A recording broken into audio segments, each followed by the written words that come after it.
आज का हमारा टॉपिक है methods of measurement of price elasticity of demand. जी हाँ दोस्तों, आज हम बात करेंगे कि प्राइस इलास्टिसिटी ऑफ डिमांड को मेजर करने के लिए कौन कौन से मेथड्स होते हैं। तो आइए शुरुआत करते हैं और मेथड्स को समझते हैं। Methods of measurement of price elasticity of demand में सबसे पहली बात कही गई है कि elasticity of demand for different goods is different. अलग अलग जो गुड्स होते हैं ना, डिफरेंट गुड्स होते हैं, उनकी जो इलास्टिसिटी होती है ना वो डिफरेंट होती है। ठीक है, जैसे नेसेसिटी गुड्स की इलास्टिसिटी अलग हो गई, लग्जरी गुड्स की इलास्टिसिटी अलग हो गई, गिफन गुड्स की इलास्टिसिटी अलग हो गई, इंफीरियर गुड्स की इलास्टिसिटी अलग हो गई। तो ये जो डिफरेंट कैटेगरीज में जो गुड्स को हमने डिस्ट्रीब्यूट किया है, उनकी इलास्टिसिटी ऑफ डिमांड डिपेंड करती है कि किस कैटेगरी के गुड्स हैं। ठीक है, दूसरा पॉइंट इन्होंने कहा कि it is important to measure elasticity of demand in order to compare elasticity of demand of different goods। अगर हम डिफरेंट गुड्स की इलास्टिसिटी को कंपेयर करना चाहते हैं तो हमें हर गुड्स की इलास्टिसिटी ऑफ डिमांड को मेजर करना पड़ेगा। ठीक है, यही बोला है कि it is important to measure elasticity of demand in order to compare elasticity of demand of different goods. इसके आगे इन्होंने कहा the measurement of elasticity of demand can be looked at from two viewpoints. First one is point elasticity and second one is arc elasticity। तो जो measurement होता है ना elasticity of demand का, उसे हम दो व्यू पॉइंट्स में पुट अप करते हैं। दो व्यू पॉइंट्स के दो नजरिए से हम देखते हैं। पहला व्यू पॉइंट है हमारा पॉइंट इलास्टिसिटी, एक पर्टिकुलर पॉइंट पे हम इलास्टिसिटी मेजर करते हैं। दूसरा है आर्क इलास्टिसिटी। आइए इनको अच्छे से समझते हैं। आइए शुरुआत करते हैं और जानते हैं पॉइंट इलास्टिसिटी। अब पॉइंट इलास्टिसिटी में कहा जा रहा है कि when price elasticity of demand is measured at a particular point on a demand curve, it is called point elasticity।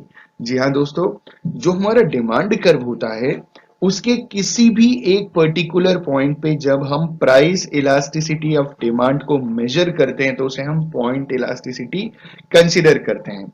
आपके सामने एक ग्राफ है जहां पे एक्स एक्सिस पे क्वांटिटी डिमांडेड की बात की जा रही है, वाई एक्सिस पे प्राइस की बात की जा रही है और एक कर्व बना हुआ है। इस कर्व में जिस पॉइंट पे हम प्राइस इलास्टिसिटी को मेजर करते हैं उसे पॉइंट इलास्टिसिटी कंसिडर किया है। मतलब डिमांड कर्व में जो कर्व बनता है उसके किसी भी एक पॉइंट पे जब हम प्राइस इलास्टिसिटी ऑफ डिमांड को मेजर करते हैं उस पर्टिकुलर पॉइंट को पॉइंट इलास्टिसिटी कंसिडर किया जाता है। आइए अब बात करते हैं आर्क इलास्टिसिटी ऑफ डिमांड की और समझते हैं कि आर्क इलास्टिसिटी किसे कंसिडर किया जाता है। आर्क इलास्टिसिटी में कहा जा रहा है कि when elasticity of demand is measured over a finite range or arc of a demand curve, it is called the arc elasticity of demand। जी हाँ दोस्तों, आर्क इलास्टिसिटी की डेफिनेशन में कहा जा रहा है कि जब हम इलास्टिसिटी ऑफ डिमांड एक फाइनाइट रेंज में मेजर करते हैं। फाइनाइट रेंज का मतलब ये हो गया कि जो मेजरेबल है। इनफाइनाइट वो है जिसकी गिनती नहीं होती, जिसे हम मेजर नहीं कर सकते। फाइनाइट रेंज वो रेंज है जिसे हम मेजर कर सकते हैं। ठीक है, तो when elasticity of demand is measured over a finite range और arc of a demand curve। अब आप डिमांड कर्व देख रहे हैं और इसका एक आर्क है। ठीक है, आप जानते हैं कि ये डिमांड कर्व बना है, एक्स एक्सिस पे क्वांटिटी होती है, क्वांटिटी डिमांडेड, वाई एक्सिस पे प्राइस है।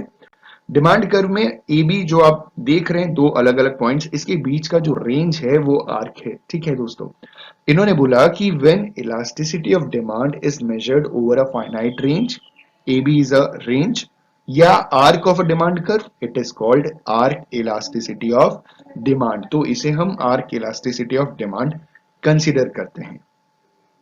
आने वाले वीडियो लेक्चर्स में हम इसे फॉर्मूले के थ्रू भी समझेंगे डिटेल में, अभी हम ऐसे समझ रहे हैं। आगे इन्होंने बोला there are three methods of measurement of demand. तीन तरीके हैं जिससे हम मेजर कर सकते हैं डिमांड को। ठीक है, सबसे पहला इन्होंने क्या बोला कि परसेंटेज और प्रोपोर्शनेट मेथड। सबसे पहला क्या है, आर्क इलास्टिसिटी ऑफ डिमांड को मेजर करने के लिए सबसे पहला तरीका है परसेंटेज और प्रोपोर्शनेट मेथड। दूसरा है टोटल एक्सपेंडिचर मेथड। ठीक है, टोटल एक्सपेंडिचर के मेथड की मदद से भी हम आर्क इलास्टिसिटी ऑफ डिमांड को मेजर कर सकते हैं। और लास्ट में कहा जा रहा है कि पॉइंट मेथड और ज्योमेट्रिक मेथड। आने वाले वीडियो लेक्चर्स में हम इन तीनों को एक एक करके डिटेल में समझेंगे। आई होप एंड बिलीव कि आपको क्लियर हो गया होगा कि methods of measurement of price elasticity of demand क्या होता है। बेसिकली दो तरीके के होते हैं, एक पॉइंट होता है, एक आर्क होता है। और आर्क भी तीन पार्ट में फर्दरली डिवाइडेड है, जैसे percentage proportionate method, total expenditure method और पॉइंट मेथड या ज्योमेट्रिक मेथड।